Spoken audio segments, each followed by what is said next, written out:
And it has been defined as a system's ability to correctly interpret external data, to learn from some data, from such data. AI is whatever hasn't been done yet. So that's what interested me. So artificial intelligence does learn from itself and continues to learn. There is a global, sweeping civil non-accommodation to the new forms of computerized, digital, and smart technological systems, currently explicitly set to focus on mind mapping and human data appropriation. First made explicit by the atomic mass civil massacres of 1945 in Hiroshima and Nagasaki, and followed up with many different nuclear experimentations exposing humans, nuclear technology marks the world's entrance into a new epoch, an uncanny, distorted Heideggerian new arrival into a present ours marked by AI technologies, informed by planetary bio and smart technologies that take not only the human body and mind, that would be also the time of no politics, but human existence as a whole, as its major site of exploration seemingly starting to slip away from human control and mastery. And I am just pointing to the nuclear and not to the Holocaust per se, because the Holocaust I read it as the last modern industrial technology, and the bombings as the new nuclear computerized one. Heidegger already warned us in the 50s and 60s that while human mastery of modern industrial technology, of which the Holocaust actually is part, had been key in storing data and sustainable harvesting energy and resources from nature in a way former non-modern technologies had not been doing before, did not unfold into a bringing forth technes poiesis, and that's what he develops in the question concerning technology. A modern technology was still mastered by humans, and it is true that they initiated the first fold of the Anthropocene, but it was not until 1945, with the rise of AI and nuclear technologies, that the increasing and reasonable demands humans put on nature expanded to include the whole human existence and the demands for the human body and mind. Today's biodigital technosystems, coupled with artificial intelligence, orienting itself away from human mastery of nature, focusing on achieving singularity, that is the reaching of a point when and where artificial intelligent agents will incorporate or take over humans and the world of humans, nature. AI technological systems' main interest then is not nature, but the human itself. That is, AI aims to take over not only mind and body, but the whole human canvas of existence. Singularity, it's true, is still somehow an imaginary event, somehow still science fictional, like Moskian, Hawkingian, singularitarian talk of summoning the demon and existential threats to our survival still seem overstated. And for now, we still are human. But as the time goes by, the entrance into a singularitarian Moskian and Hawkingian epoche looks more and more real. From reality to virtuality, from gender to neutral, from human to post-human, from cyborgs to bots, from the nation system of global order to political globalization, from truth to post-truth, etc., and from democracy to we do not know what yet. Thus, science then, relation to human existentiality in Heideggerian terms, that is the canvas constitutive for entities to exist, is being transitioned to the emerging AI, I think, or maybe we can think about that. We like it or not, deep diving into a trans mode, going from beings to bots. The transfer of human existentiality to AI singularity would require of AI to decode human data into a new existential canvas. That is, it needs a new language, which already has. It is not the poetic language that Heidegger was trying to take us and him to the path of thought, but the algorithm language. A still far-reaching, if at all possible, maybe it is not, event that would, singularity, that would imply the birth of this new form of existence, not human, but post-human. A new nomos, therefore, that would definitely involve the reaching point of singularity, one of the artificial intelligence main goals, which is the moment when I would replace, through the production of a total or quasi-total human hive mind, the humans. And still I'm working because I think that we have to kind of like go into a circle, and it is not the artificial intelligence, the machines that are out there by themselves, but it is they are, and we are incorporating them ourselves into one another. So the goal is to produce this hive mind that is a notional entity consisting of a large number of people who share their knowledge or opinions with one another. It just sounds very familiar, regarded as producing either uncritical conformity or collective intelligence. Artificial intelligence was founded as an academic discipline in 1956. It comes to life, therefore, after World War II, during the Cold War, but it was already part and parcel of the advancing technological research generated by World War I. Heidegger's essay on Trackle is from 1953. That is a period after the war when he was trying to clarify or neutralize his relations with the Nazi ideology of National Socialism.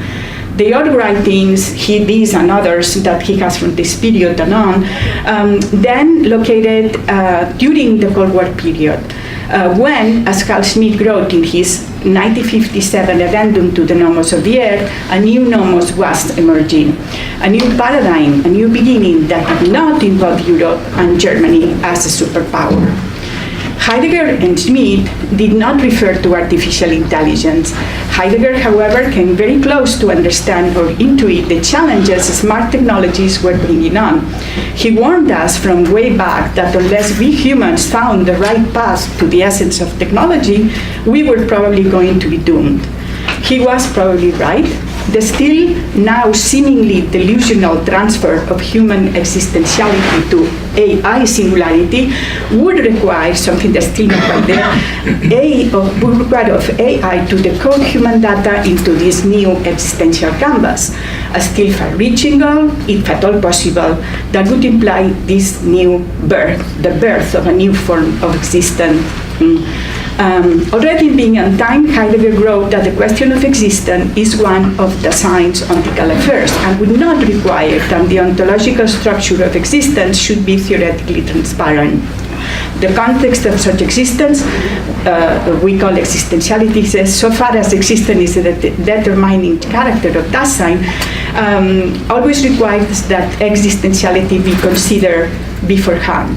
By existentiality, one understands the state of being that is constitutive for those entities to exist, and the understanding of oneself which leads along this way we call existential. So I'm trying to read this nowadays, I'm trying to see how AI maybe is reading all this instead of being bots, in terms of Dasein, Dasein. Dasein, Heidegger's Dasein, is the expression of its being, and being is that towards which Dasein can comport itself into one way or another. But right now, AI algorithms behaving a bit like Dasein and being actually Dasein can already decide also on what to neglect and what to take hold from among the vast possibilities offered by data harvested from the human canvas experience. And we are all providing all this happily and willingly. There is we can imagine, at least poetically, an AI net system at the point of singularity comporting themselves as sort of an infinitude of post-human virtual Dasein techno-entities, each one trying to understand itself, not only in terms of its existence, but in relation to human. Okay, so after Germany's crushing defeat, first in World War I and then in World War II, I proposed that maybe Heidegger's essay on Trackle is an almost desperate way to wake Germany to the Germans to the struggle put forward by the technologies of the new nomos. We know that for him, the only way to language was the one leading to the essence of technology. And until before 1945, and even with the situation generated by the defeat in World War I, it seemed to him, I think, that it was still High German, the language of Hölderlin, Goethe, etc., the right carriers to travel that path. All these changes after 1945. The desperation we detect in Heidegger's essay on Trakl is astonishing. And you were talking this, how is it? You were saying this, so why he sees all these good things to come when it's just like awful, you know? In fact, I think underscores what it was there all along. His intimate attachment to Germany's existence and existential, which now he wants once more to awaken. But he doesn't have the language of Hölderlin, Goethe anymore. They had the language of Hölderlin and Goethe had ultimately failed to Germany and the West to carry us to the new beginning, perhaps, but maybe the language of Trakl and his call for eine Geschlecht, even confronted with a vast landscape of German corpses, would be able to take over. Heidegger needed, I believe, to turn to the materiality of the real body and its attributes in order to, once again, be put onto the path of living Dasein. Which poses a problem, since the neutrality of Dasein would need to be challenged. If, until 1945, Dasein could be understood as safely disattached of the material, and now I don't have time to go with the quote, but I'm reading with Derrida's series here. So he could understood as safely disattached of the material, real being. In his Trakl reading, surprisingly, Heidegger tries to approach Geschlecht to Dasein. And Derrida tells us that he never really uses the word, the term Geschlecht, and then all of a sudden it's this essay that it is on that. He just focuses on this particular one. So Heidegger was telling us that he meant to exclude for Dasein all ontic relations. I'm quoting, let me see. Such as race, nationality, age, personality type, intelligence, etc. They play no role in fundamental ontology, which is the ontology of the neutral Dasein. If Geschlecht relates to sex, gender, clan, tribe, etc., and so forth, so on, it seems then that Geschlecht in principle will refer to all what Dasein is not, as David Krell told us in The Phantom of the Other, and all of you also have pointed out. Dasein then cannot be mistaken for the regular existing being, cannot be taken, I'm quoting Kevin Ahok here, cannot be taken as a being present at hand of some corporeal thing, in an entity that it is present at hand. And that is why Dasein has no assigned Geschlechtness, let's say, is not a corporeal thing. That is, and I'm quoting Kevin Ahok again, Dasein cannot be thought as a Cartesian, quantifiable material body, Körper in German, but more of a lived body, life or live in German. As such, Geschlecht would seem alien to Dasein, because Dasein is not a corporeal being, and therefore it does not need to reproduce, does not need to relate to any specific tribe, clan, etc., etc. Since if Geschlecht may also echo a specific land or a specific place, the Da in Dasein, as Heidegger insisted in all over, and also in 1990, if I have a quote here, it does not mean a statement of a place for a being, but rather should be designated the openness, etc., etc. Then, Dasein is or was, until the Trakl essay, neutral, sexually, spectrally neutral, if we follow Krell. If this Geschlecht, what is or was marked with sexual difference, with all its variants and meanings, Dasein was presented as a sort of primeval origin being that makes the attributes clear to anthropology or ethics, not applicable to it. Since it does not have a real corporeal organic ear or a real hand, nor it is marked by sexual difference either, Dasein is not mortal, as corpse actually is.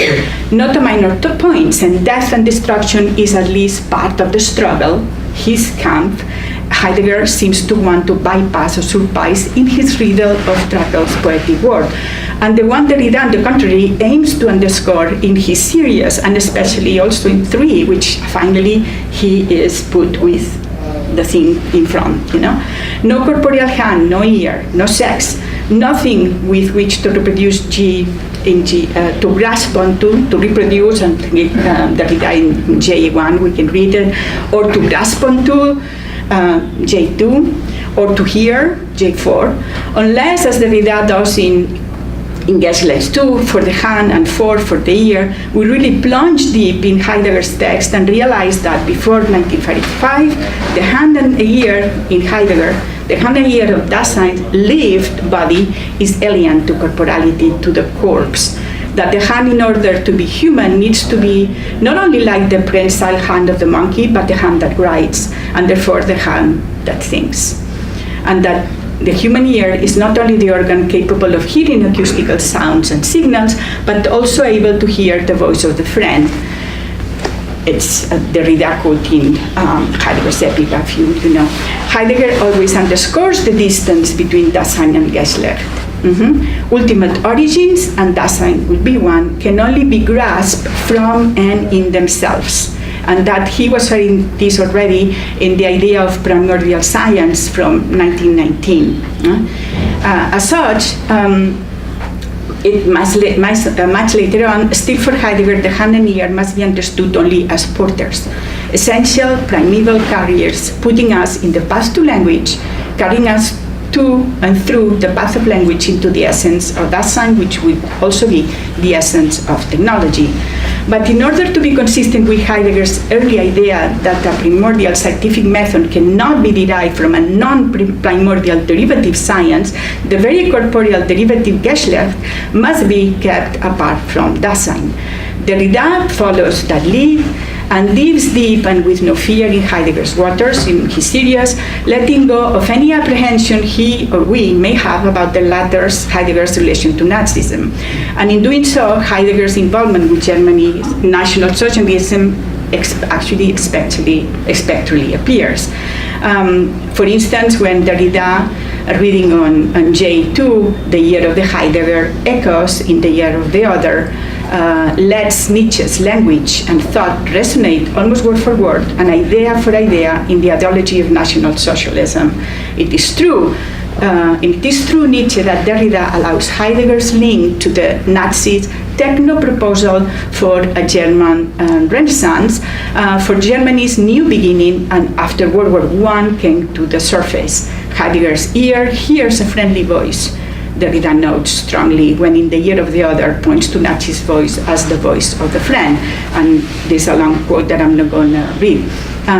But it says, there must be some powerful utterance-producing machine, that's Nietzsche's talking, that programs the movements of the two opposing forces at one, and which couples, conjugates, or marries them in a given set as life does death. Movement, coupling, marrying, life, death, words and language in Nietzsche relating to Geschlecht, and words and language hypothetically produced by a powerful machine, a powerful technology, a powerful shower machine showering Geschlecht attributes left and right. Derrida's J3 reading of J or G? G3 reading of Heidegger's text on Trakel with Derrida in G1 told us that had kept him magnetized from the very beginning is sharply tackling the gap between Dasein and Geschlecht. Its movement.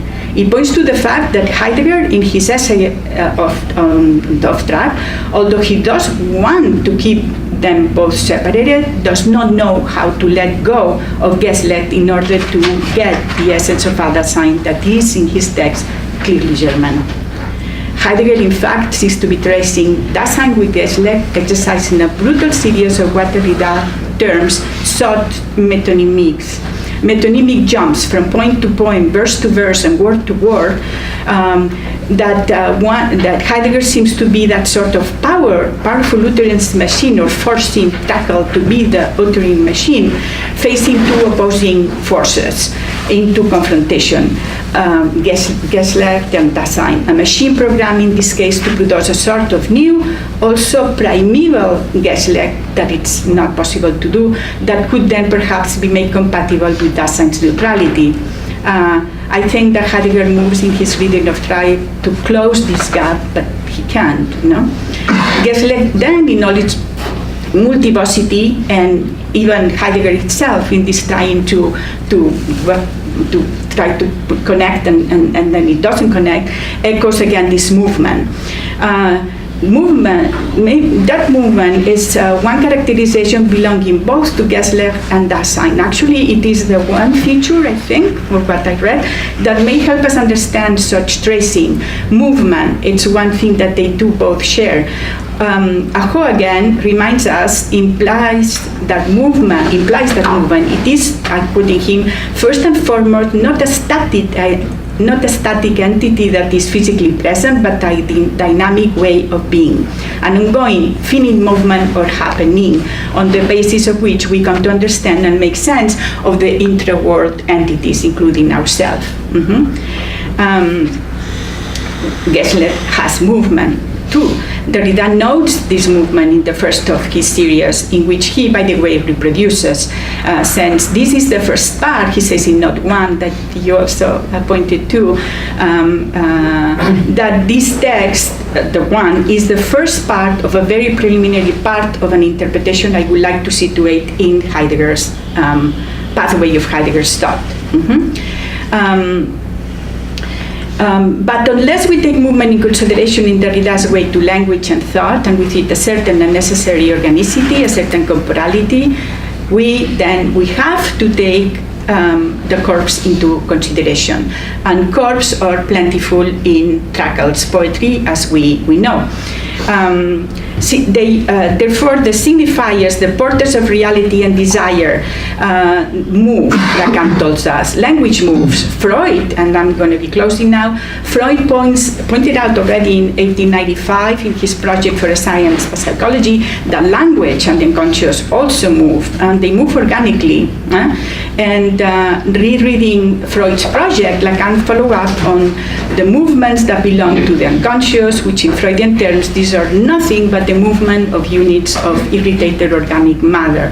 The unconscious signifiers move, the movement effort implicating, Lacan tells us, the organic matter at the foundation of the signifier. I propose then, with Derrida, to understand Heidegger's aim to think this primeval, also neutral Geschlecht, at least a bit as sort of an unconscious desire on the part of Heidegger, in bridge the gap between a memory trace, linked or unconscious via language to nation, tribe, species, etc., and the reality of precisely the destruction of nation, species, etc. But he does not so through what really happened. He prefers to read everything that he could have chosen, German, in that case he needs it to be German, he chooses Trakhl. Trakhl is the poetic work, it's significantly situated after World War I. So the bodies and corpses that language traces, the corporality that maybe Heidegger wants to attribute in this movement, are of the German bodies. But Freud told us that there was a gap between glove and hand, which is interesting, because there's Freud is also talking about the hand as what allows the language, when we do the movements we are thinking, right? But Freud says there is a gap between glove and hand, so to speak, that is between words that are conscious and the perceptions that, if encountering neuronal matter, can generate unconscious description. Between the hand of Heidegger with the pen and the glove of the Gestapo, there are bodies that Heidegger does not acknowledge. These bodies are already part of technology that, yes, Heidegger was warning this technology that it is going away from nature is going to kill us. But the one that really starting to kill very, very close to 95 first are the Jews and the rest of people with them that died, which for the first time were considered disposable bodies, disposable human bodies. What changed from the Holocaust to the nuclear bombing is the computer. The atomic bomb could not have been proposed, made, conceptualized, built, and could not have killed us without the computers. So therefore, either, like I think Derrida doesn't reach there, but it's pointing to either we acknowledge that the language, or the poetic language, kind of, at least as it was, died in 1945, and we have now the language of the algorithm. If we don't acknowledge that and we create another poetic language with the language of the logarithms, maybe this is our work, I don't think that we are going to be able to get into language thought, poetics, art, and maybe the essence of technology. Thank you.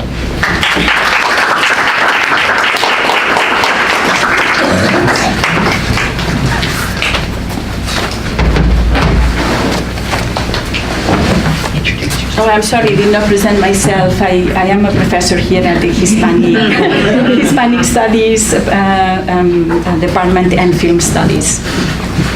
Hi, my name is Armando, Mastrogiovanni. I'm just getting my PhD at Emory University in comparative literature. I teach at Baruch College in New York City, actually, and I work on Romanticism and deconstruction. It's sort of my thing. Okay. Just pull this up. So this paper is called, kind of blandly, but grandly, I guess, Geschlecht and Life. Okay. I'd like to begin by situating the question of Geschlecht in Derrida's late writing. And I'd like to relate it in particular to a certain gesture that becomes typical in the last 10 years or so. By means of this gesture, Derrida indicates the relation between deconstruction and life. Now, it seems obvious that from the beginning of his career, Derrida placed life in deconstruction. Here, I think we know what he's doing. This other placement or placing is still going on. Oh, I'm sorry, I skipped a line here. Okay. Here, I think we know what he's doing. That other placement or placing, still going on, but already well underway. I almost feel like we need to say something like, placence. This other way of talking is placing deconstruction in relation to life, which has been displaced and reinscribed by the work of deconstruction. He even places it back in life. And I should say in this context, Derrida seems to use deconstruction, and he does use this word to refer to his philosophical discourse, the corpus that will bear his name, or maybe more precisely, to his manner of thinking and writing. At one point, he even calls it an ethos of deconstruction. I think that we can ask questions about the Fichte piece. The thought is that rather than placing life in deconstruction in the sort of critical attitude, which is underway, he's placing deconstruction back in life. There's a mutual implication at work here. Okay. So the gesture, the typical Derridian gesture that I have in mind goes like this. Derrida pauses his discourse, halts the development of his argument, and addresses the reader with a statement that's often bracketed by parentheses, usually described as an autobiographical note, which he almost always offers just in passing. And then Derrida says, deconstruction is a new thinking of life, period. Sometimes I'm sort of tempted to say that it's something like the point of a spear, but it's divided. But we can maybe ask. To me, the most striking instance doesn't have any of the typographical shelters, right? And any of the rhetorical padding. It happens at the very end, when, quote, the time of the reprieve is rapidly running out. That's how he puts it in his last interview, Learning to Live Finally, which he gave to Le Monde while he was dying of cancer, and which appeared in print a few months before his death. To be clear, this is sort of a configuration of indications, right? It's the status of the text is obviously problematic. Maybe it's a kind of fable, right? A sort of fable for this gesture. Okay, so in this interview, he asserts that what distinguishes him from the whole philosophical tradition is a new post-metaphysical thinking of life, which he here calls survival, usually calls survivance, and earlier calls life-death. And soon we'll have a seminar devoted to it. Which he sort of, the call to this new thinking occurs earlier, but especially in the Scene of Writing, where he says it's necessary to think life as trace before being is determined as presence. That's one way to think of the project, right, that he's undertaking. This will have been his contribution. It's the idea that will bear his signature. It's his legacy. And in the interview, he seems anxious, while there's still time, to inform posterity of that fact, of the fact that this is what they will have inherited. Schlag, imprint of the first Geschlecht. But there's something else, and this, I think, has even more of the mark of a Geschlecht about it. His philosophical invention, survivance, that rethinks life, proceeds, he says, from a performative affirmation of life that itself issues from his very life, from within his very life, autobiographically. Second strike, right? And so now there's the famous passage where he says yes, right? And here it is. No, says Derrida. Deconstruction is always on the side of the yes, on the side of the affirmation of life. Everything I say, at least from Pa and Parage on, about survival as a complication of the opposition, life-death, there it is, life as trace, proceeds in me from an unconditional affirmation of life. This surviving is life beyond life, life more than life, and my discourse is not a discourse of death, but on the contrary, the affirmation of a living being who prefers living and thus surviving to death. Because survival is not simply that which remains, but the most intense life possible. It's also the only life possible. We are constitutively survivors in this sense. He advances it as an alternative to Dasein. We're structurally and existentially survivants. Okay, so here Derrida shows us at least two Geschlechter. His philosophical thinking is unique. It bears the unique signature of being on the side of life. That's its type. That's the mark of the Derridian manner of thought, and maybe even the Geschlecht of his philosophical descent. It's clear that he's trying to reappropriate his remains, to mark and remark them before he loses the power to deposit more traces on the corpus. There's a hint here, too, of the halting backward track of the writing machine and the heavy taps of over-tapping, survie, life typed on life, life more than life. It's also life giving itself what it wants with this overtyping rather. He's anxious about the posthumous survival of the archival place assigned to the name Jacques Derrida. He wants to save it, shelter it, ensure its reproducibility, transmissibility, which is to say, translatability, into a future that by definition is radically indeterminable to him, and which he will soon become radically unable to affect in any way at all, and unaware that he's unable to affect it in any way at all, because he'll be dead. Like a poem by Trockle, in relation to the silent Gedicht it speaks, Derrida's writing is the only place, now that he's dead at least, although this is an interesting question, the space of the talking in the classrooms. Now that it's written,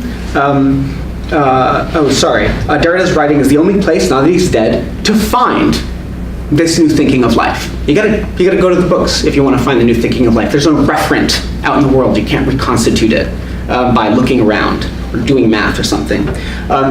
Now this written, let's call it typed thinking, bears the imprint, the shape of the mold of the living being that produced it. I wonder if we could say it bears the mark of its natality, in the sense of the matrix of its that birthed it. Now, Derrida, the living being, turns out not to be a pathological, death-driven living being. It wants to live as long as possible. This interest in survival belongs to Derrida as a living being. It's one of the essential features of the classical definition of life. You see it everywhere, Plato to Freud, Rousseau, and like the insects we were talking about yesterday, Derrida, the living being, enjoys being alive. And elsewhere in the text, there is a record of that enjoyment. I love life. I love my life. He talks about leaving traces in the French language with a kind of jouissance. And the sexuality of that gesture is manifest. It's on the surface. Here, however, the accent falls not on life's enjoyment of itself, or eating the other, or having sex with the other, or whatever, but on the reproduction of its preference for survival in the affirmative act performed by the text, which it has produced and left behind. The unconditional affirmation of life survives without life, right? Life without life with a sort of dark performativity. So the idea is that the living being's preference for life is reproduced in the translation to affirmation. The text affirms what the living being preferred.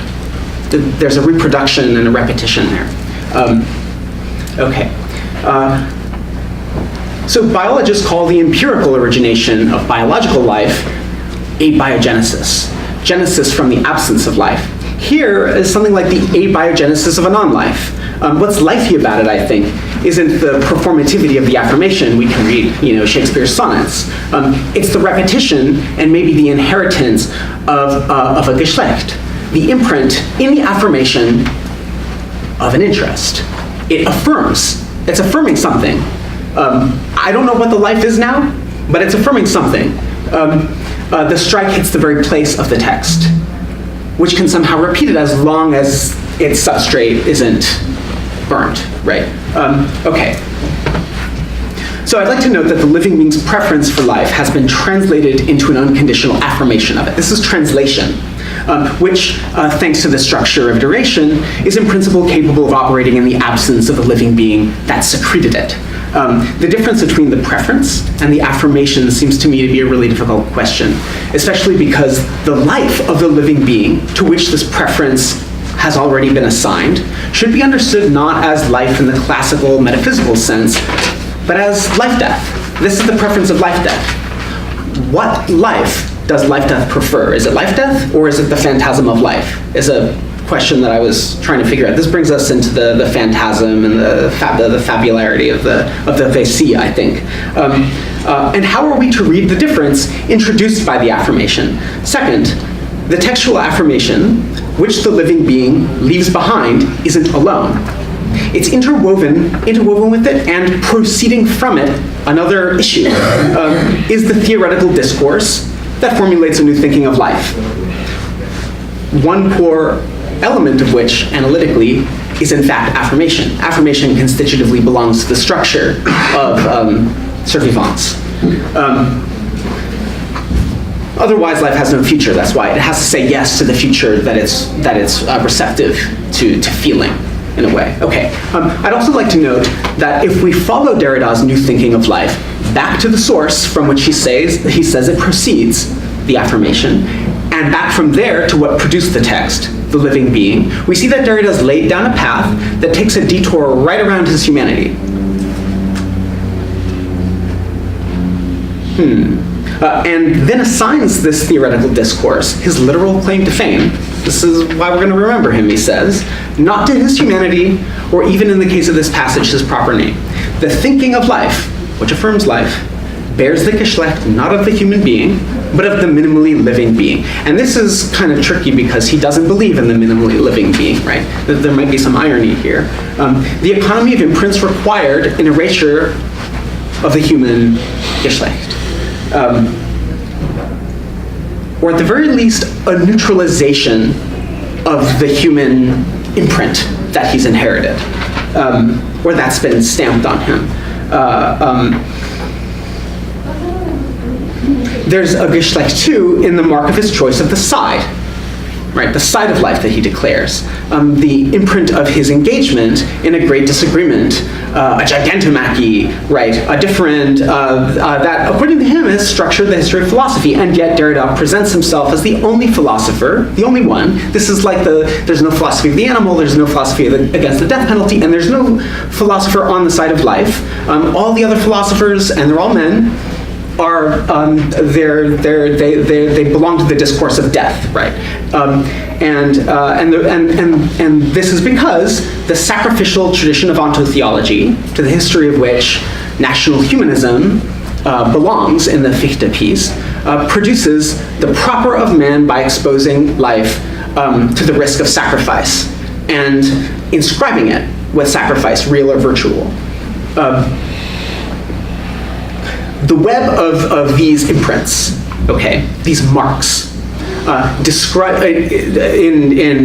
on the place of Derrida's text, describe the specificity of an idiom, structured by an economy which is perhaps organized by a strategy to neutralize, if not fight head-on, that sacrificial tradition.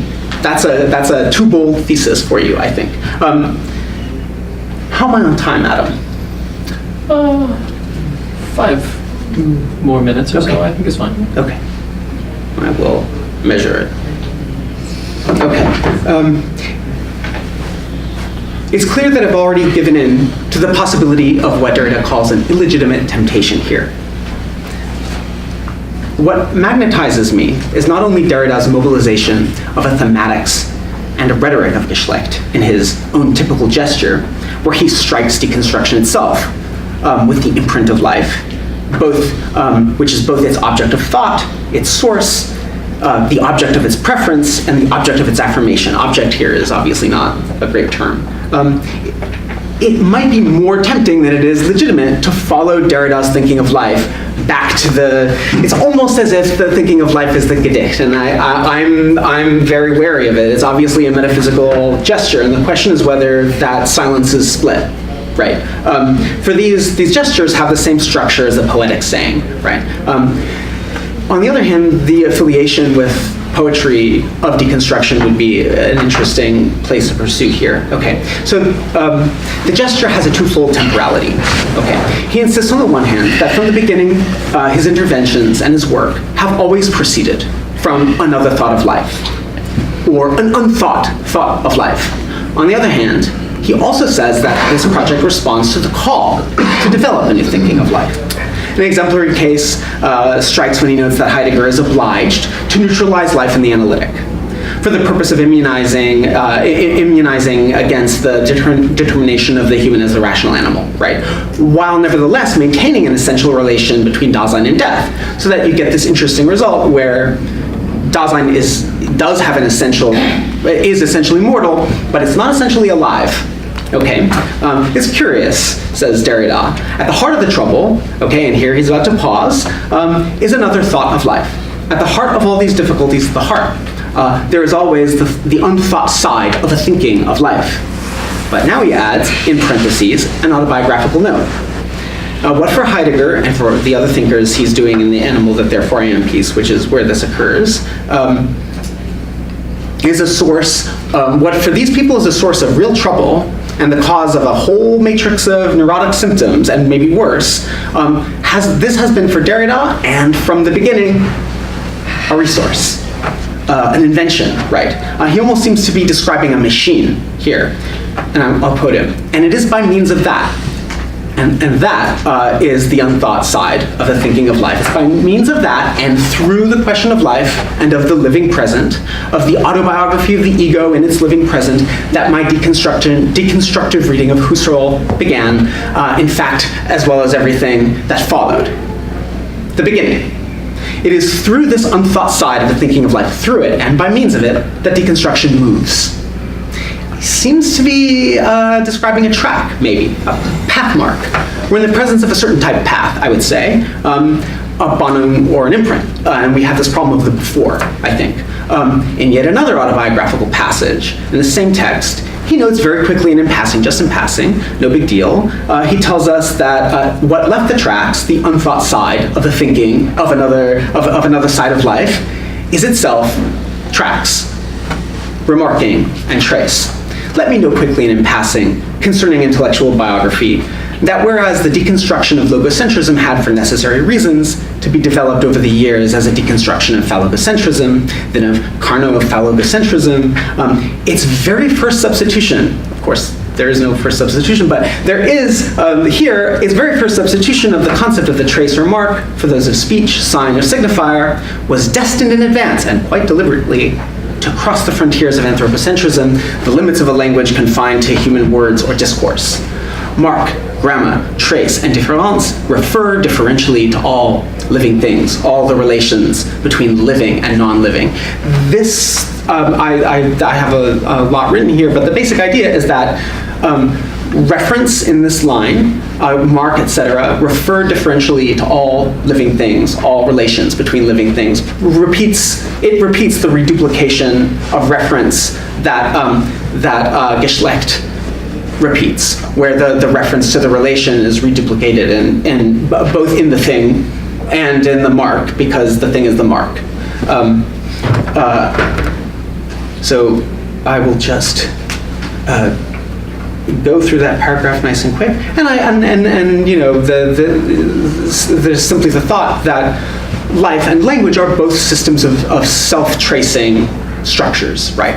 So that it's legitimate to call life trace, because even in the most vulgar sense, life is a trace system. Same with language. It's more obvious with language, right? So now, if we compare these moments, these previous moments from the animal that therefore I am, to a similar passage in Rogues, right, written a few years later, published after he died, the thinking of life is to come. It's not at the beginning. It's not something he inherited at the beginning. It is before us and linked in a complex way to the democracy to come. And I think this might be an important moment in the response to the national humanism. It is perhaps on the side of chance, he says, on the side of the incalculable perhaps, and toward the incalculability of another thought of life, of what is living in life, that I would like to venture here under the old, yet still completely new, and perhaps unthought name, democracy. The formulations are the same. In fact, he almost reverses them half the time. What was the unthought side of a thinking in life, in the animal that therefore I am, has now become in Rogues another thought of life, which is linked in turn to a new, unthought side of the old name democracy, or rather to what Derrida says with characteristic caution, is only perhaps an unthought and therefore new side to that very old name. Both of these figures, the other thought of life, the perhaps unthought name democracy, are ahead. They're in the future, except for democracy, which is old new. Indeed, very old and very new, yet still completely new, Derrida writes. To be new is not to be of the future, right? No matter how young you are, no matter how new you are, you're here, which means you came from the past, right? You're an inheritance. I think what he's seeing is the trace of a difference that opens the possibility of it to come, right? That's the perhaps. What opens in this new perhaps unthought is the call of a vocation, and Derrida responds. That's how the book ends. He calls out at the end of the book. He ventures forth. And not unaware of the risk, he sets out under the name democracy, almost like a partisan, marching under a banner, toward a new thinking of life, and describes the whole venture occurring on the side of chance. Now, chance is where we were with life. He casts deconstruction toward that other thinking of life like dice, with the role of a perhaps.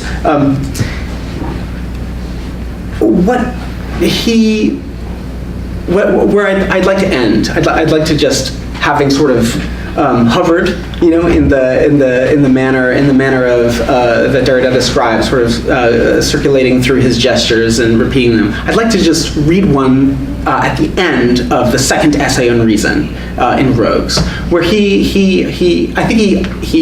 presents us with the stakes.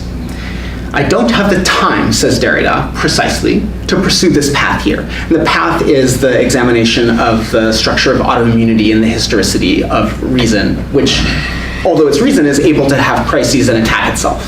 I don't have the time to pursue this path here, says Derrida, but I would like to note its necessity whenever the question of the development or the becoming, and thus of the time of reason, appears inseparable from the enormous question, the old and completely new question of life, bios or zoe, which is at the heart of the question of being, of presence and of beings, and thus of the question of being and time, of Sein und Zeit, a question accented, this time, on the side of life, rather than death, if this still makes, as I am tempted, I'm interested in this temptation, as I am tempted to believe it does, in something of a difference.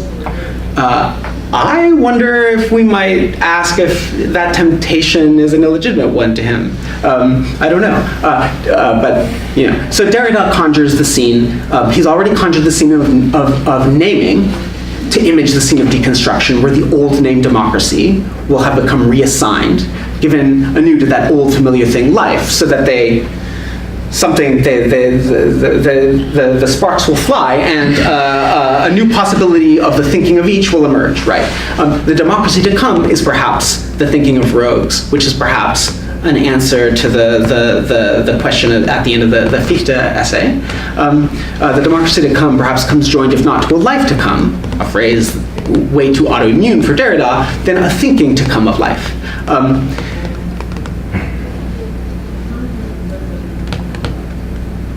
So what I would like to propose in conclusion is that the degree to which we can locate in these gestures and in the temptation and the risk of these typical gestures an autoimmunity in the project, right?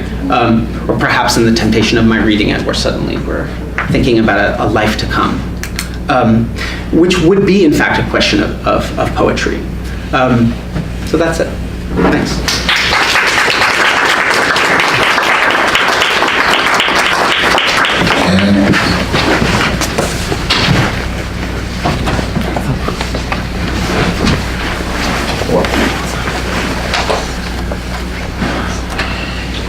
Well, my name is Sergio Villalobos-Ruminott. I'm a professor of Spanish in the University of Michigan. I'm just going to read a paper which title was to be decided for a long time until this morning, and I'm just calling it Dirty Cosmopolitanism. Sorry, sorry. The title again? Dirty Cosmopolitanism.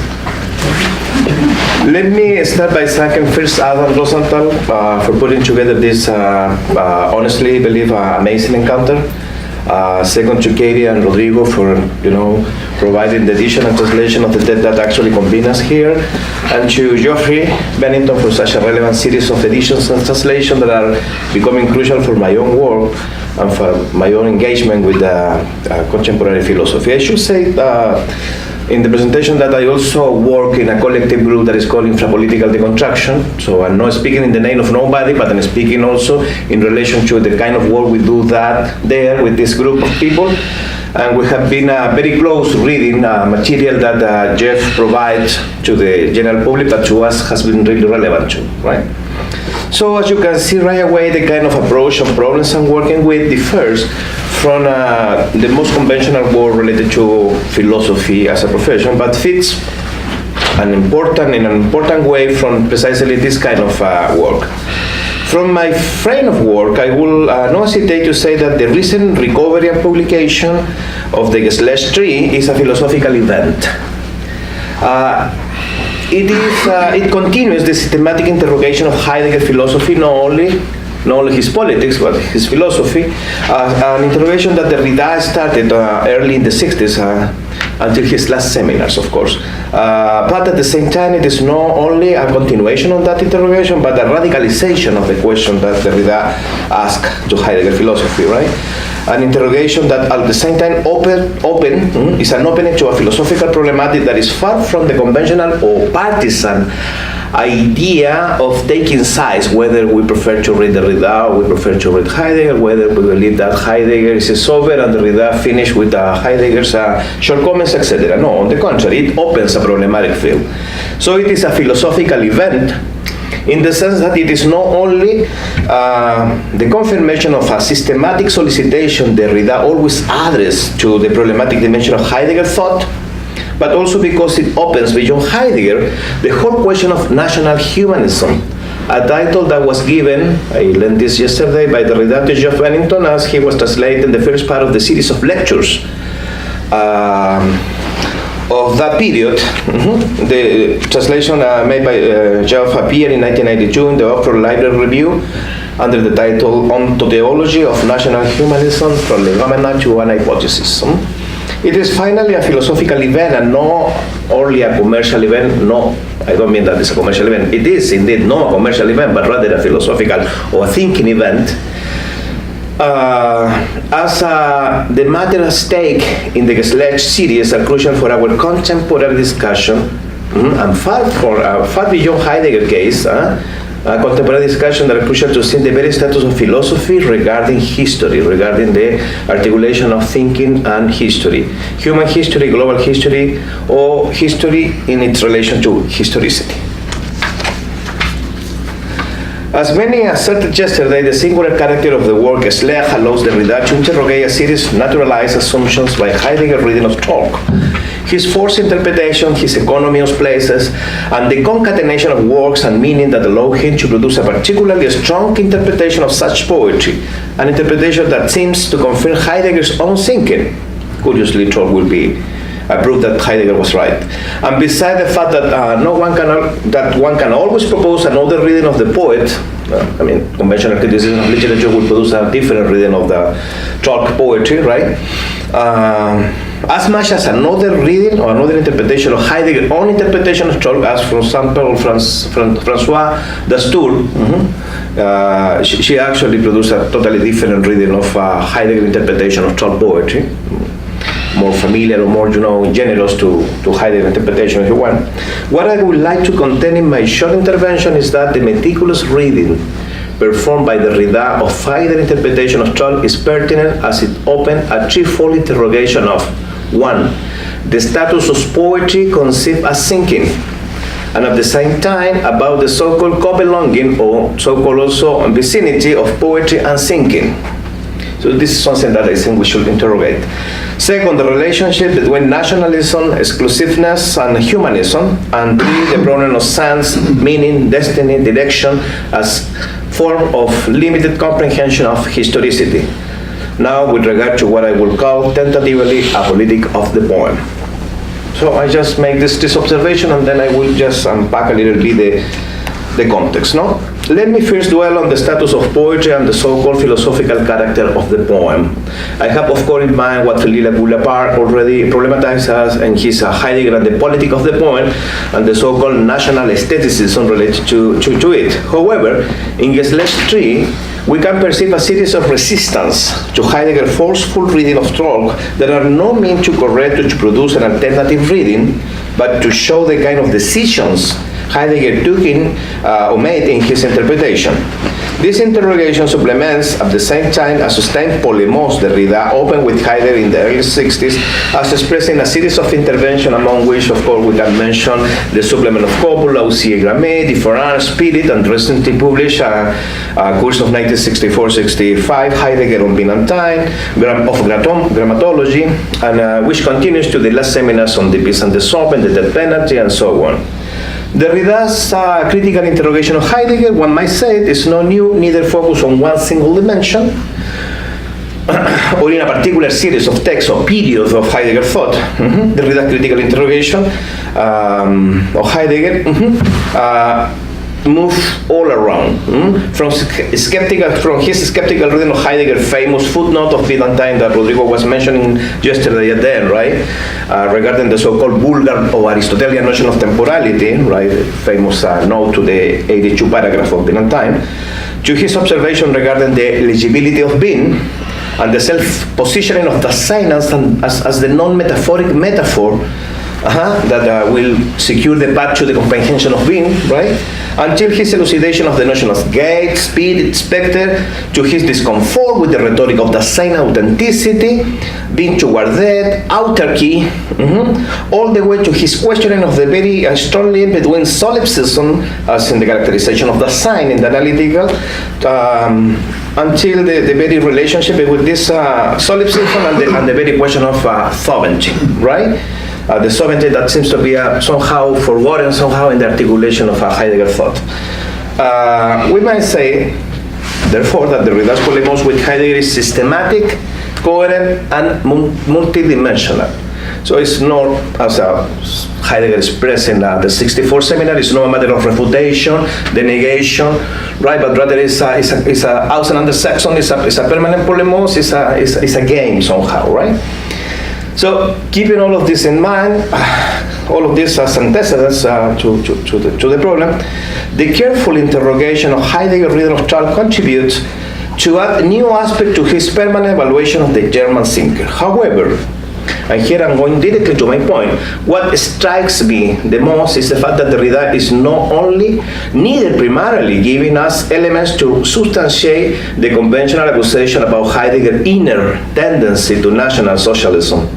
Rather, he seems to be suggesting that Heidegger belonged to a long-standing tradition to which Fichte, but also certain aspects of, moments, if you want, of Kant's philosophy, the geography, the anthropology, the observation of the sublime, the representation of the Negro, etc. And of course Hegel. And we might add to this Hegel and Husserl, definitely, as in his work in the 64-65 seminar, right?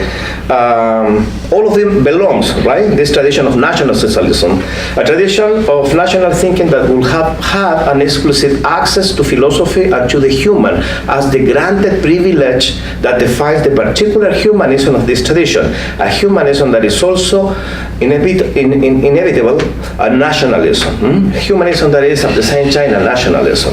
Hegel and Husserl's notion of historicity, its subordination to science and conscience, reason and spirit in his course of Being and Time, are also examples that we should put together with the questioning that Derrida is addressing to Heidegger. Even in that course, already in that course, Derrida seems more generous with Heidegger. His questioning of the philosopher is as radical as his generosity, because Derrida recognized that Being and Time precisely is, even if unfinished and still problematic, able to open the radical question of historicity, right?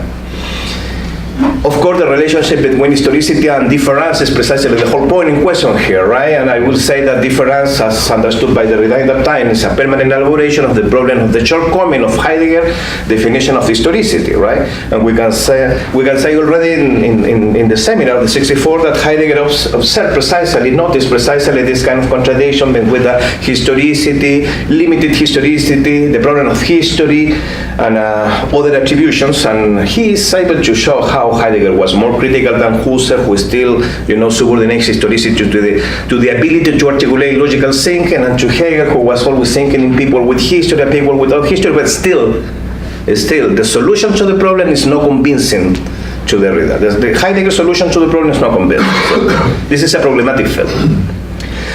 Of course, in Geschlecht III, there are several critical observations on Heidegger's reading of Charles, starting by the interrogation of Fichte's discourse to the German nation, the 7th and the 5th, that serves to somehow frame the general problem to which the Geschlecht text belong, to the exemplary use of the famous letter Heidegger sent to the chair of the denazification committee, a letter that proved that Heidegger was pretty naive, right?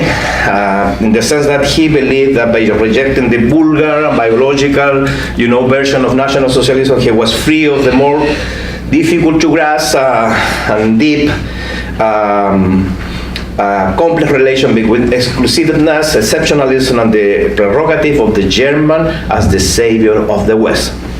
Then Derrida moved to question the particular lack of methodology in Heidegger's reading of the poems, his complex and instrumental differentiation between the Stungen and the Gedicht, the pretension of finding the Grundton of Trall poems, and his almost aleatory or metonymic, as Teresa was mentioning, selection, and the famous process of jumping from one poem to another in a apparently arbitrary way, right, or even from one stanza to another stanza, just in order to produce a sort of confirmation of what he's introducing there, right?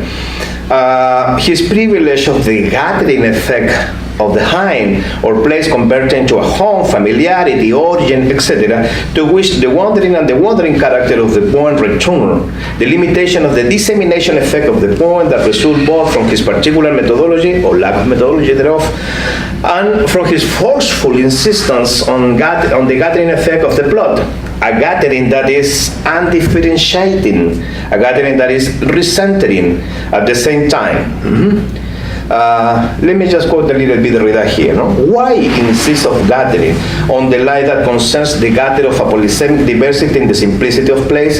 Heidegger does not intend here to situate the idiom in general, but this particular idiom, the poem of Tralk, that of the poet and of a particular great poet, Tralk, great poet.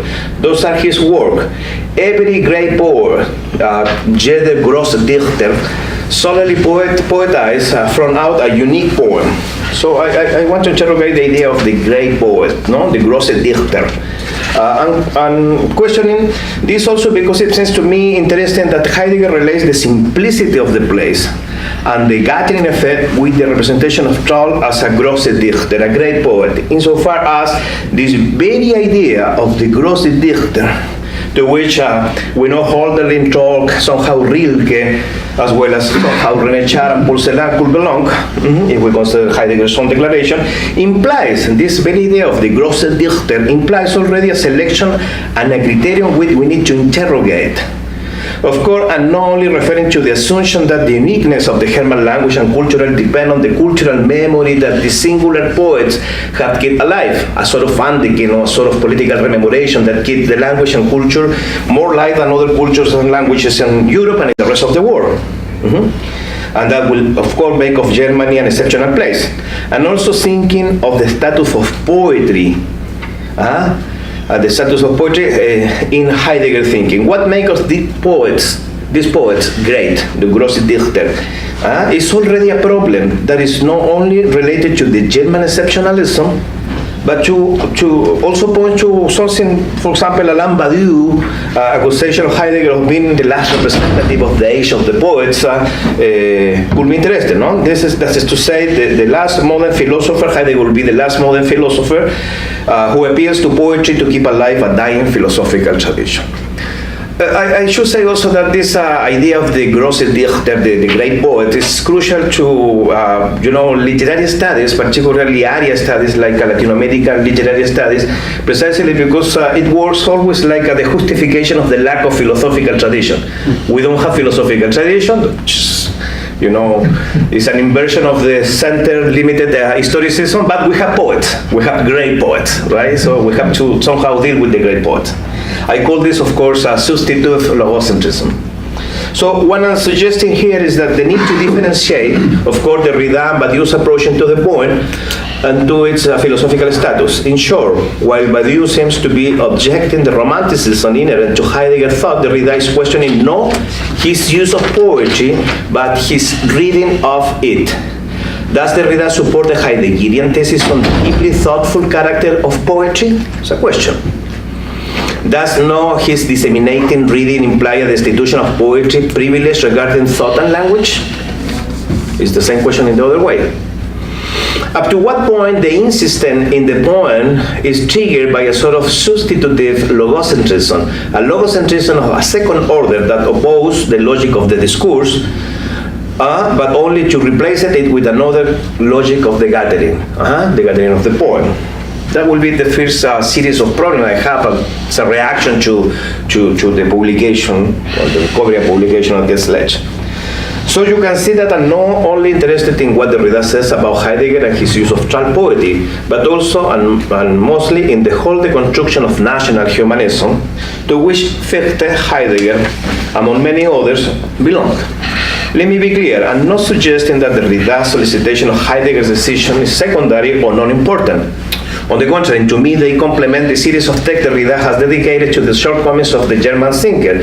And this is important today when the Heidegger case has been opened again, thanks to the recent publication of the Black Notebooks. But beyond the celebration of this reopening, the Heidegger case is precisely the title that opened the discussion in America in the 90s, right?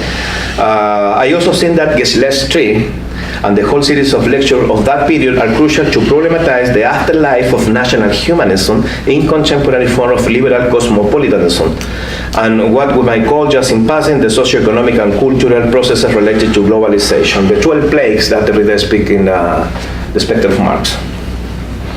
I am inclined to consider, and I say this tentatively of course, that Geschlecht III give us a hint on what Derrida was elaborating regarding the insistent problem of cultural or spiritual nationalism, exclusiveness, and exceptionalism.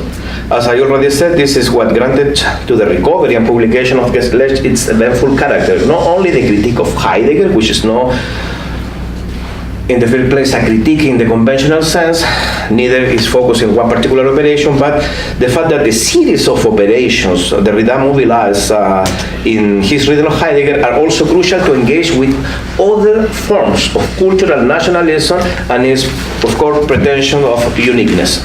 Of course, I am referring to, for example, America's self-appointed role of policy in the West, but also to the very complex relationship between the religious self-representation of a people as the chosen people and its political instantiations.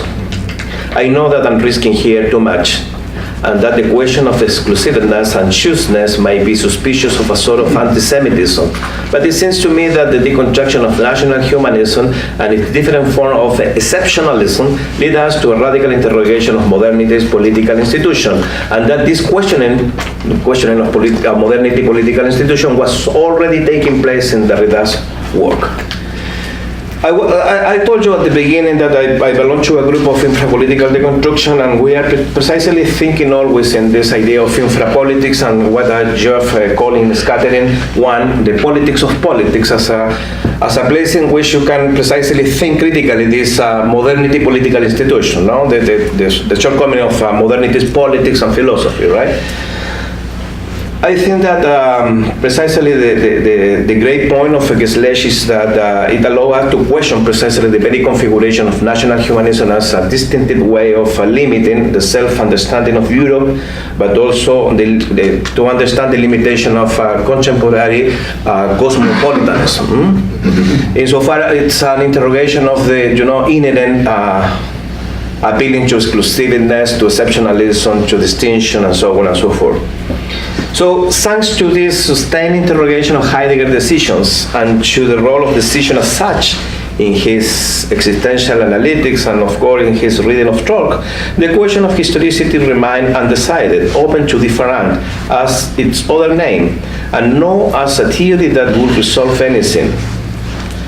My simple and single claim is this: insofar as the construction formulate the problem of historicity and formulate historicity as a problem, which is also the solicitation of the archaeoteleological understanding of time, it already opens the possibility for a polity that is not trapped in the ontotheological tradition. I'm not saying that the construction is that politic. It opens the question of polity that is not trapped in the ontotheological tradition, just an opening. It already opened that possibility of a polity that is not trapped in the archaeoteleological or ontotheological tradition, particularly in its modern, if you want, Hegelian version, in which politics understood as politicization, realization, fulfillment, completion, etc., is the key that articulates the metaphysical representation of time and human history as fulfillment, realization, coming to be of being, gathering, reunification, whether we speak about the achievement of rational states, international federation, the shortcoming of humankind, the reconciliation of humankind as self-transparent community, and so forth. So basically what I'm trying to propose here is the classical idea, metaphysical communist idea of communism at the end of history is lacking the dirty dimension of dirty cosmopolitanism, but it still is a self-representation of a transparent community without problems. I call this the opening that the question of historicity produced this articulation. insofar as what is the linkage here is the temporality, which is no longer organized by the structuration of the archaeological rules of reason, and human history, divorced from the demands of a calculated political rationality. This articulation is indeed the effect of the philosophy of history exhaustion to comprehend historical facticity, but also the very condition of possibility for a non-normative relation to historicity, one that moves freely from the gathering and scattering way in which the real being of your one, a presence without metaphysic of presence, appears as a constellation of entities without privilege or claims to uniqueness or exceptionalism. A constellation of entities that still conserve their singular character. A constellation that is somehow another name for a dirty cosmopolitanism untranslatable to the principle of equivalence as the last metaphysical principle. And then the principle of equivalence, and you know very well that this is, Jacques Nancy, questioning of precisely the last principle of metaphysics is also articulated as an hegemonic articulation of particularities. The logic of the rationality of politics as hegemonic rationality is always the suppression of the singularity in the name of a particularity that is interpolated by the universal. So somehow this constellation is by itself non-hegemonic. It needs to be non-hegemonic because the hegemony is already plays exactly in politics the same role that the gathering effect plays in the rhythm that Derrida is doing of talk. So it's, if the gathering is the suppression of the disseminating effect, hegemonic is the suppression of the historicity of the social practices, somehow. I think this is precisely one of the openings, and this also speaks to the relevance of the text you guys translate and make possible available, because in relating this to this kind of problems, we're not just supplementing the quarrel between Heidegger and Derrida, that is already a business somehow, but and it's important to dwell there, but we also open to a sort of contemporaneous pertinence, I will say, untimely pertinence of Derrida today, precisely when we are precisely discussing things like migration, borders, works, and so on. That's it. Thank you.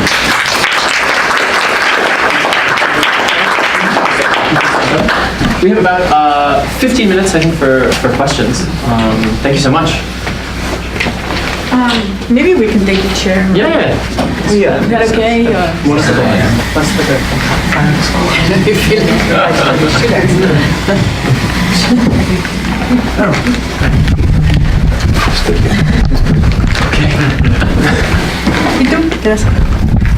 I have a question. I was really actually struck by the relation between Teresa and Armando's first two papers, and I don't think I could quite draw the connection between them in a single question, but I guess my question for Teresa, and I'm really actually pursuing similar directions into trying to think about some of the same issues, and the question is maybe a funny one, but AI as you interpret it, okay, so artificial intelligence or artificial intelligences, would you call them mortal? And I mean this both, so sterblich, both in the sense of capable of dying, or capable in the non-ontological sense of just can they be killed, or can they be effaced? And in the second sense, are they aware of some being towards their own possibility of effacement?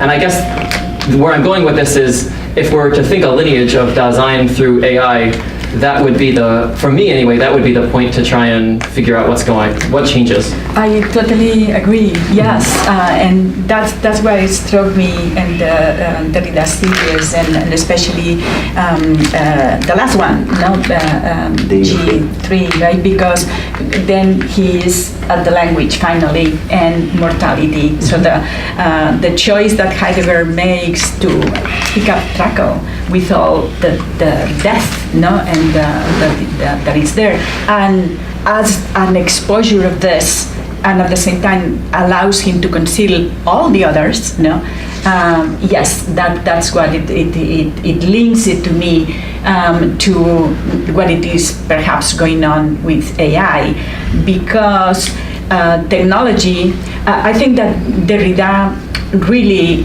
in the whole series kind of shakes, and at least I could see really him all these. What actually is not quite right in Heidegger, no? That it has to do with all these technological machinery that will result into these possibilities made of the killing, no?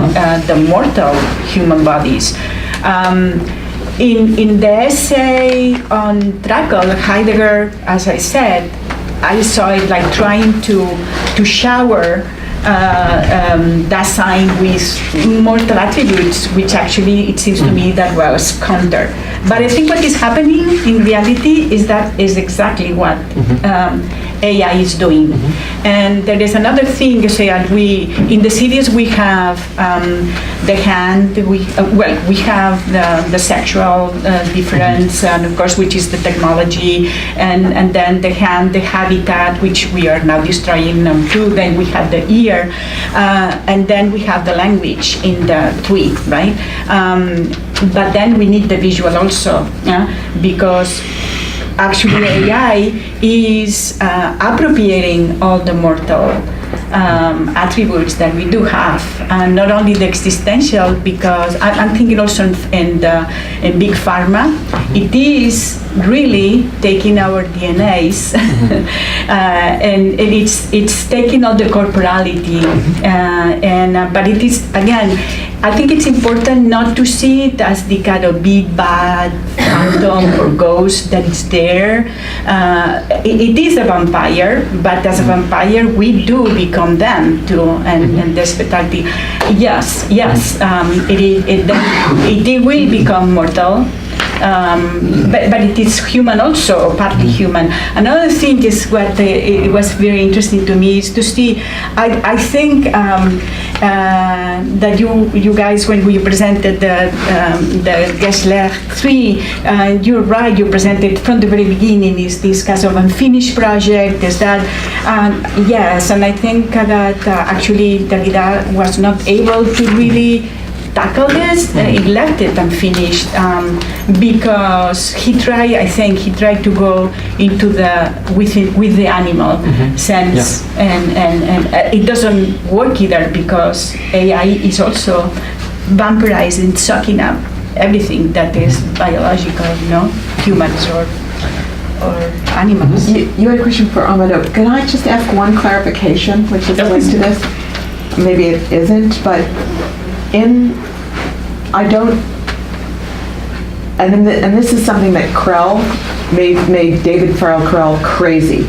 He kind of goes in a whole thing. He says the worst thing that Heidegger ever wrote, the most unforgivable, I will never forgive him, was what Heidegger says about Trakel's last poem, Grödek. And Heidegger says that some people think this is a war poem. It ain't. I am not talking about the corpses of the people who died in the war. In the war, he says Trakel's last poem is called Grödek. It has been much praised as a war poem. It is infinitely more. He says because it is something other, and he says, and that's where he invokes the Enkel, the nephews that are here mistranslated as grandsons. And he said these grandsons are not the unbegotten sons of the sons killed in battle, the progeny of the decaying generations. If that were all, it would merely be an end to procreation of earlier generations. And so it's this denial of war corpses that is the fundamental move of Heidegger's. So I think I might have misunderstood what you were saying about the place of the corpses, because Heidegger has evacuated all of that. That's what I was saying. That's what you were saying. Yes, okay. yes. It's just really astonishing. They're there. I mean, of course, we are talking about very good. I mean, Trakel's poems. I don't know if you read them. They're very moving, and that's a possibility of poetic language. But the corpses are there.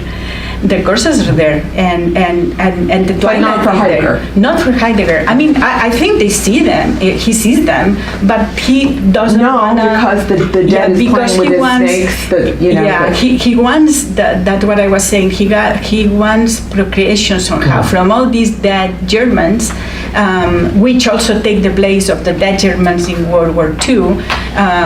somehow the old project will be able to continue. And I think he sees Germany as the savior, but I don't think it is possible anymore, you know.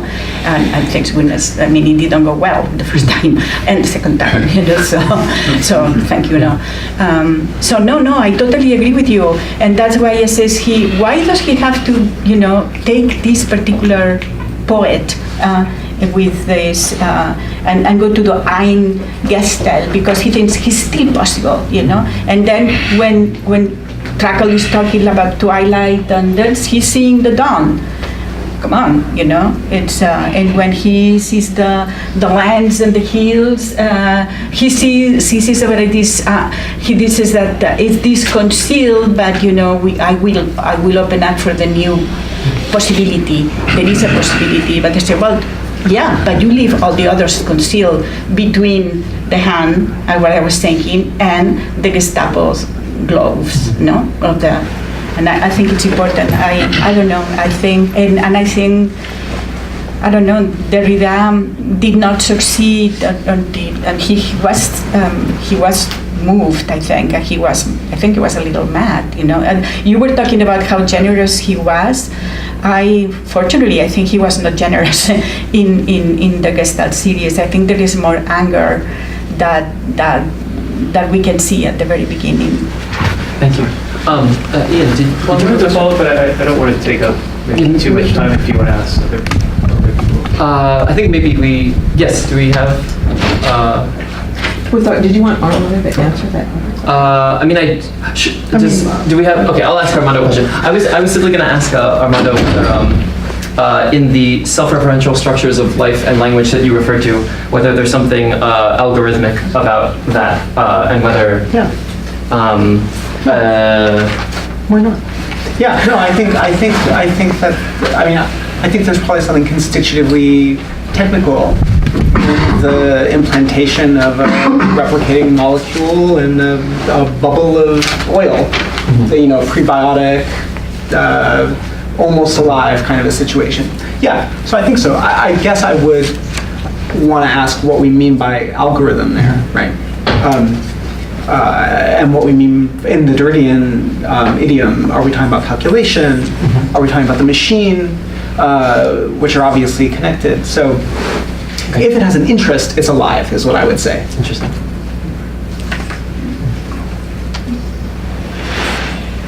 Also, I would say I don't mean to mean that there is nothing in Heidegger, that Heidegger is out. No, but that we do have to deal with all this, you know, with his Germanness in that sense, you know, and the fact that he's able to, you know, not talk about all the bodies that were left there.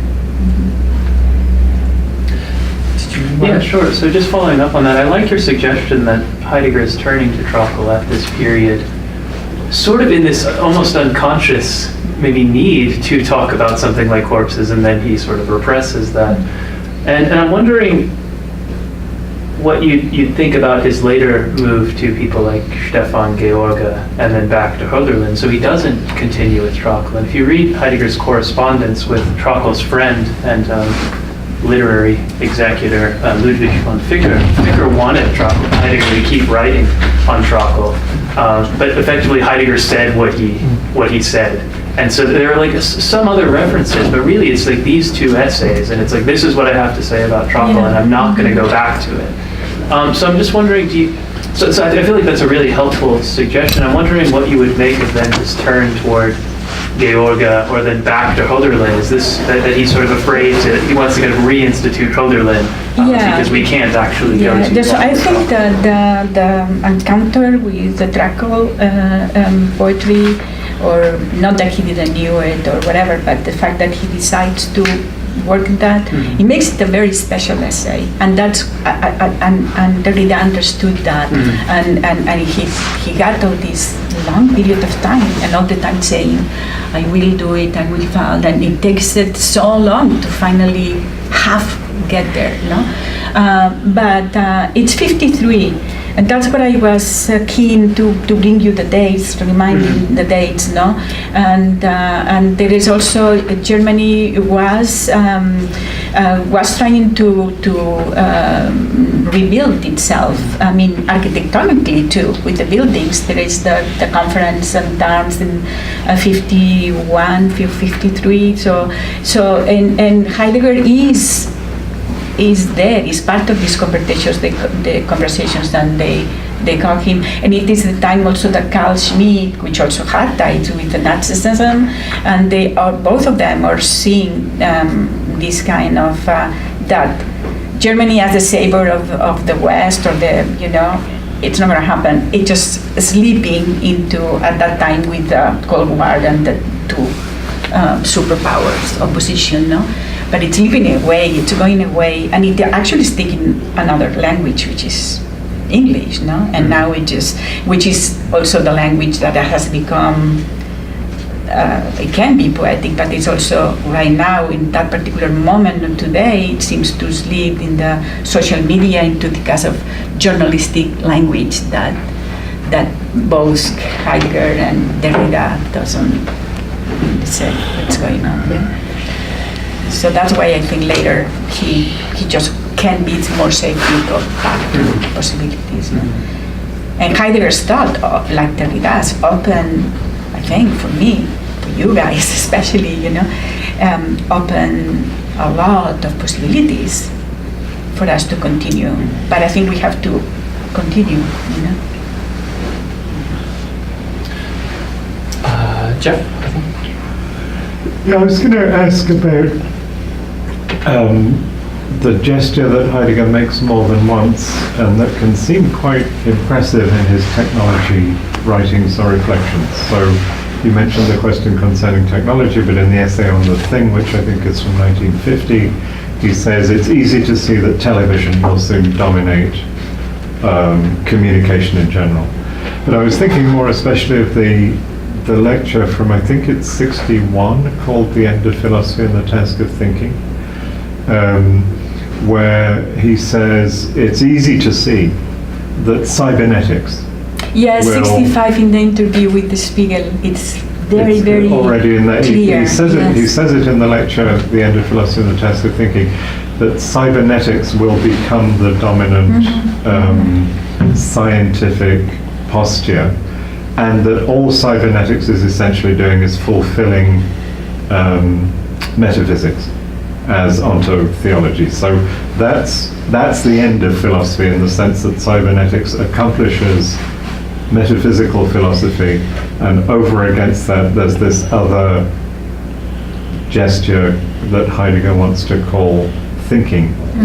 And I wondered whether there would be a way of, I think this also resonates with some things that Sergio was saying, that there wouldn't be a way of thinking that what Derrida does, through some of the things Armando was talking about around life, death, the way in which the affirmation of life is constantly also folded back onto the perhaps, the possibility in the affirmation of yes, yes, of the second yes undercutting the first in some way. So all of those affirmative gestures in Derrida are pretty complicated. Whether that wouldn't be a way of saying that in order to thinking, something of the cybernetic has to be maintained or kept in the picture, and certainly not dismissed or at least pushed to one side the way Heidegger seems to be doing in those later texts, where he says, I'll give you cybernetics as the fulfillment of metaphysical philosophy, as long as I can have poetry or thinking or releasement or Gelassenheit or something of that sort.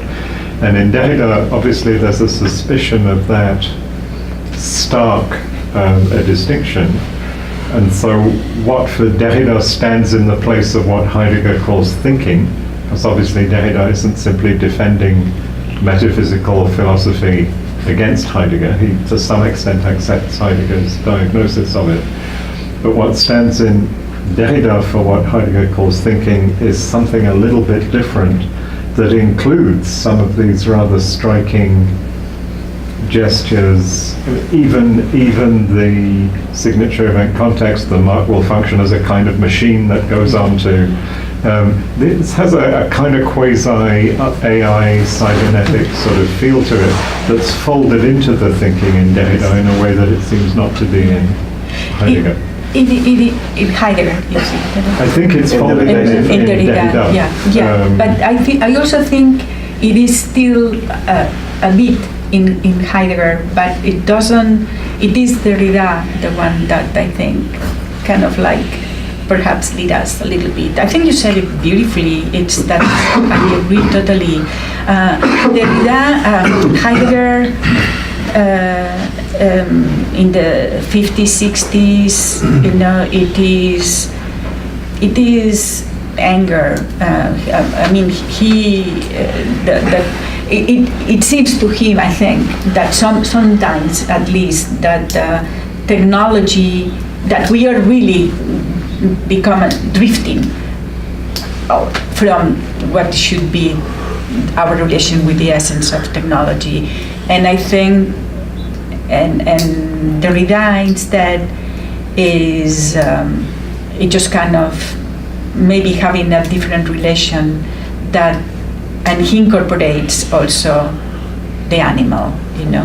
The animal, for example. And then just the last remark would be whether, if that's right, and we could pursue that thought through Derrida's work, then the appeal to the notion of life, even as something to be rethought or refigured or readdressed, whether the strength of Derrida's thinking wouldn't push on past, for example, the animate in general, into, I don't know, string theory or fundamental physics or something of that sort, all of which I suspect in Derrida, if he'd known about it, which I don't think he knew much about that, would have to be formulated, and probably, I think, can be formulated in terms of trace structure, difference, iterability, the familiar Derridian operators.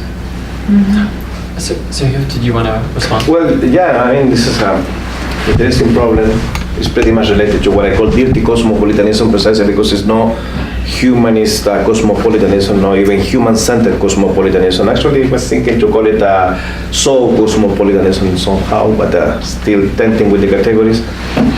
But the affirmation of life seems to me crucial precisely because of biodeconstruction and because of the distance. Derrida somehow is resisting both Malabou ontological representation of life, right, and on the other hand, bare life, Agamben project of, you know, presenting life without mediation.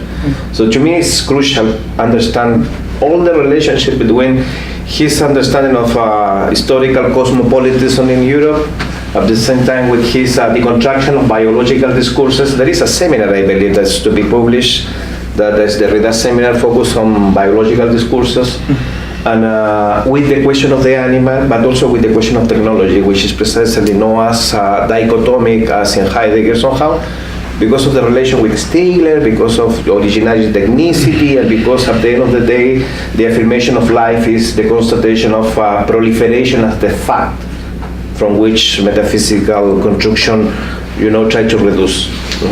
I don't want to sound too Deleuzian here, but it seems to me that the notion of multiplicity that Deleuze read against Aristotle's classical metaphysical representation of being and unity is also somehow in the idea of dissemination, right? Proliferation will be a category that I'm willing to think, to understand precisely this dirty cosmopolitanism that moved beyond the tradition of European thinking, incorporating, you know, different ways of assemblaging life with the animal, with the machine, and so on. Did you want to respond, Armando? Well, now I'm thinking about cosmopolitanism, and I don't know quite how to do it. But I mean, in terms of the trace structure, I think it's really hard, right? Because it would if the propagation of the trace structure is unlimited, it should affect non-ontologically all regions of being. And anyway, at the origination of life, whether it's Freud in the scene of writing or what they're doing now, life will arise as a difference of the non-living, of death, right? So it's an economy, maybe a sexual difference of the dead that generates. Actually, I just discovered, and I'll stop. The other day, I wanted to put Geschlecht before the origin of life, and I Googled it. When was the origin of life? There is a contemporary theory that places sex before the origin of fully fledged single-celled organisms. It's called the libertine bubble theory. Because, Teresa is his name, and the bubbles are swapping quasi genes with each other. I wish we could end on that. We have one final question from Alberto. You got to top that somehow. I'm not sure if it's a question, but well, there is another very late article from Heidegger, 1967, I think. I don't know if you know it. It's called On the Determination of the Matter of Thinking, which is directly about, it is concretely about cybernetics. Okay? And Heidegger says that we are reaching a situation where algorithmic information has become paramount, dominant, and is producing the precipitous fall, which is a sentence he had already used in the question concerning technology, a precipitous fall of man into a situation which is no longer the situation of the modern subject, but something much worse than the situation of the modern subject. In other words, this dominance of cybernetics. I mean, he's pointing to what you were talking about, robotics.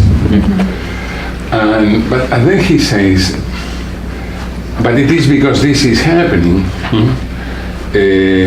because the world is being reduced to calculating equivalences and nothing but that, that something else needs to be prepared. And that we now have the opportunity of something else to be prepared, which is a unique historical opportunity that no previous generation has had. In other words, because it is worse than ever, it is also better than ever. Okay? Now, that better than ever is what I don't see, I don't hear as echoing. This has nothing to do with Germany, it has nothing to do with the West, it has nothing to do with national humanism. It is really something other, which occupied Heidegger the last, let's say, 10 years of his life or so. I just wanted to put that on. Yeah, no, and I also agree. But I think in order to be able to continue, so we have this kind of symptom that it is his reading of Trekkel. And yes, of course, it's after that is, and he's very aware, because I think he's been aware with all these problems with technology since always, and then after 45 is clearly, and then he talks about the cybernetics specifically with the name that I remember in the 65 interview with the Spiegel, etc. But he's right, and that's what I'm saying. I don't want to dismiss, okay, so no, but it is up to us now. That's what I'm saying, and there is a lot that Heidegger and Derrida. I mean, why Derrida was stuck with Heidegger? He was a Jew after all, why even God, there's something there, or else, it's not only about Germany, not that, but there is in his thought and Derrida's thought also the possibility of continuing. And I was thinking a lot of this, and I'm not talking too much. I saw recently again for a class 2001, and they offer this kind of like new, there is life at the end, it's just different, a new thought and new life that incorporates cybernetics, but it is a language too, it's a poetics and it is a thought. Yeah. Thank you. Thank you so much. We have lunch outside. We had